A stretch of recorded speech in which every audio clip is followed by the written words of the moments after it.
Welcome to the point. జనవరి 22వ తేదీ రామ భక్తులకు ఎంతో ప్రత్యేకమైన, చిరస్మరణీయమైన రోజని చెప్పుకోవాలి. ఎందుకంటే ఆ రోజున అయోధ్యలోని రామ మందిరంలో రామ్‌లల్లా ప్రాణప్రతిష్ఠ కార్యక్రమం ఎంతో ప్రతిష్టాత్మకంగా చేపట్టనుంది ప్రభుత్వం. అలాగే రామాలయం కోసం అందరూ కూడా రకరకాల కానుకలను కూడా ఇప్పటికే అయోధ్యకు పంపిస్తున్నారు. అయితే ఇదే ముహూర్తానికి, ఇదే రోజున ఒడిశాలో నిర్మించిన రామ మందిరాన్ని కూడా ప్రారంభించబోతున్నారు.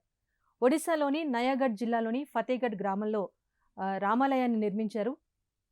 అయోధ్యలోని రామ మందిరాన్ని జనవరి 22వ తేదీన ప్రారంభించనున్న తరుణంలో అదే మంచి ముహూర్తంగా భావించి అదే రోజున ఈ ఆలయాన్ని కూడా ప్రారంభించాలని అక్కడి పండితులు నిర్ణయం తీసుకున్నారు. ఇందుకు సంబంధించిన ఏర్పాట్లు సైతం ఘనంగా నిర్వహించారు.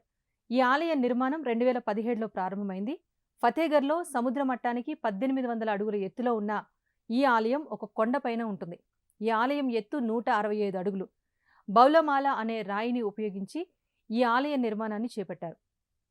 ఈ మందిర నిర్మాణంలో 150 మందికి పైగా కార్మికులు 7 ఏళ్ల పాటు శ్రమించారు. ఈ ఆలయం నిర్మాణం వెనుక ఒక చారిత్రక ప్రాధాన్యత కూడా ఉంది. ఈ పర్వతంపై గోవర్ధనుడు కొన్ని దశాబ్దాలుగా పూజలు అందుకున్నాడు. అలాగే 1912లో జగన్నాథుడి నవ కళేబర సమయంలో సుదర్శన్ చెట్టును ఫతేగఢ్ నుంచి సేకరించారు.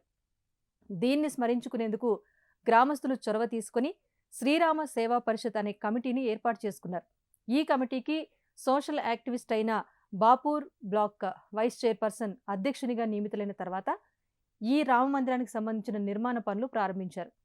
జనవరి 21వ తేదీ నుంచి ఈ రామ మందిర ప్రారంభోత్సవ ప్రక్రియ ప్రారంభమవుతుందని తెలిసింది. అయితే ఈ ఆలయ మహోత్సవానికి హాజరు కావాలని అటు పూరి శంకరాచార్య మహారాజు కూడా ఆహ్వానం అందింది.